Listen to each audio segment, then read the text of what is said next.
Hey you guys, welcome back to my channel and another creepy Halloween makeup tutorial.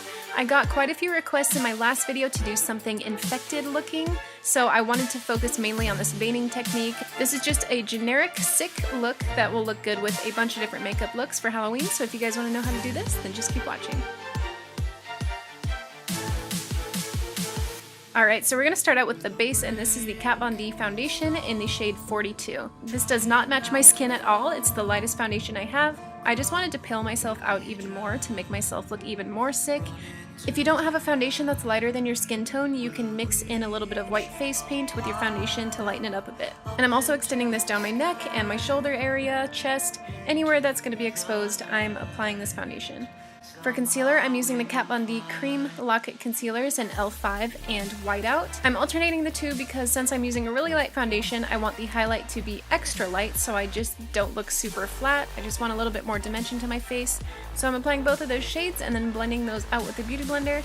And then once I was done blending, I decided I want the highlight to be even more apparent, so I just added another layer of that Whiteout.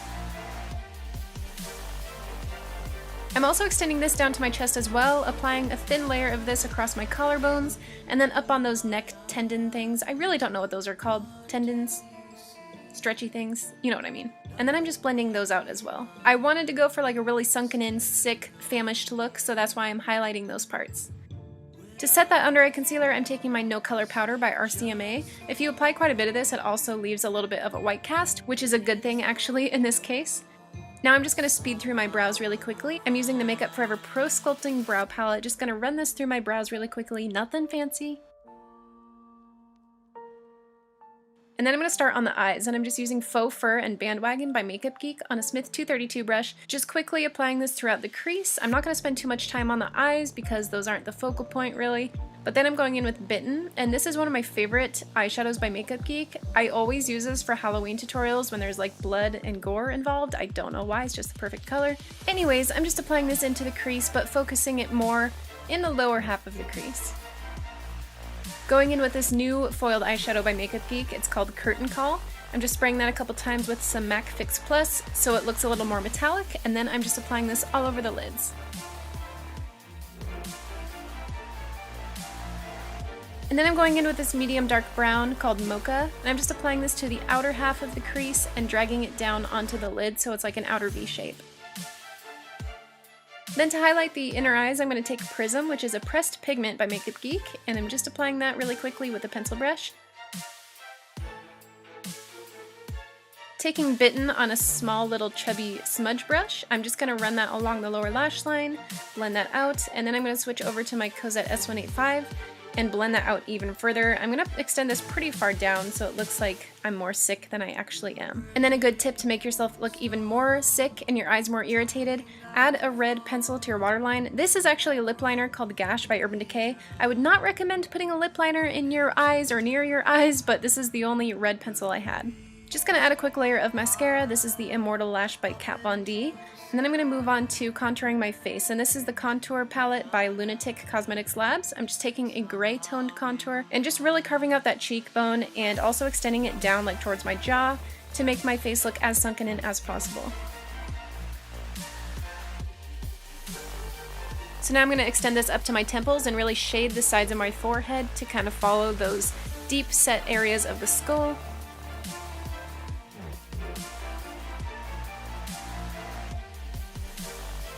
Then I'm going in with Bitten again, and I'm going to use this to add some coloration around the nose.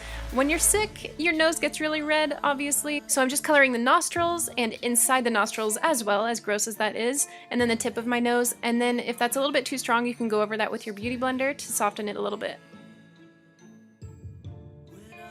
And I'm also taking this on the edges of my lips to kind of make them look a little bit sick and weathered right there.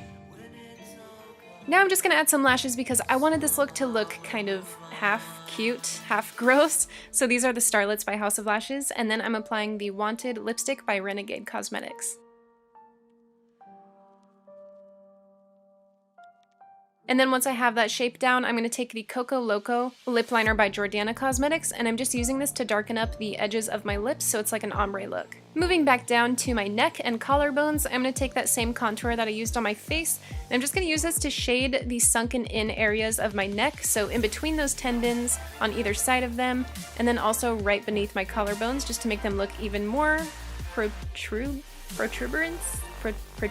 Yes, that's the word I was looking for. So now we're moving on to the veins, and I'm using water activated paints for this, and I'm using quite a few different colors. This first one is a light blue by Mayron. I'm using my MAC Fix Plus. You should really use water, but I was too lazy to get some. And then also mixing in a purple and a gray, and then just a touch of red until it looks like that color in the middle there, kind of gray but with like a purple undertone. And then I'm taking a really, really tiny brush. This is the Smith 202, and I'm just using this to really lightly draw on the veins at first. And the best advice I can give you when drawing veins is to look at reference photos. That's what I did. So I'm starting with the most product out towards the perimeter of my face, and then once the veins kind of feather into the center of my face, I'm using a really, really light hand so it looks a lot lighter and thinner. And I also switched to a finer brush just because the other one was a little too fat, so the tinier the brush, the better. So I basically just start with one thick line, and then I kind of branch thinner lines out from that. And if you have shaky hands like me, that's actually going to work in your favor. It made the veins look a little bit more realistic, so don't worry about having a super steady hand, because veins are really like twisty and turny, and they're not perfectly straight lines, obviously. And then another good tip is to actually look at your veins that you can see through your skin. Like here, I could kind of see some veins through my forehead, so I'm following those lines. But then wherever you can't see them, like I said, just look at some reference photos and you should be good. And if you're using water activated paints like me, the less water you have on the brush, the more pigmented the color will be. So that can really work in your favor. If you want the veins to be darker in some areas, just don't apply as much water. And then if you want them to be almost transparent, then just apply a little bit more water. I'm just applying a few veins down here on my jawline. I didn't want my whole face to be covered in veins. I kind of wanted the main focus to be like on the neck and the shoulder area.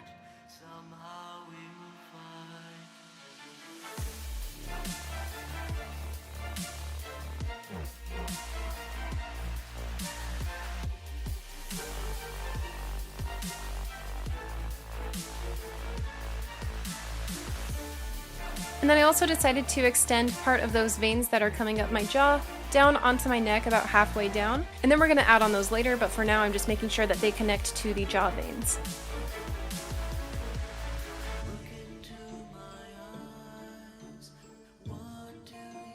And then since veins aren't all the same color, I decided to add a few more drops of red to the mixture so it looks like that color on the right there.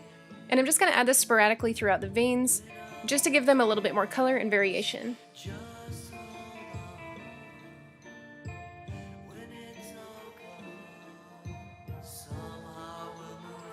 So now we're going to move on to the neck and the chest area, which would take forever if you were just using a little tiny brush like I have been so far. So I decided to do the sponge method. I found this on like Jordan Hans and Made You Look by Lex's videos. You just rip up a sponge so it looks like this with a lot of holes in it, and then you just dip it in your paint and stamp it on. And it actually does a pretty good job of mimicking veins, so you don't have to sit there with a brush for like 5 billion hours.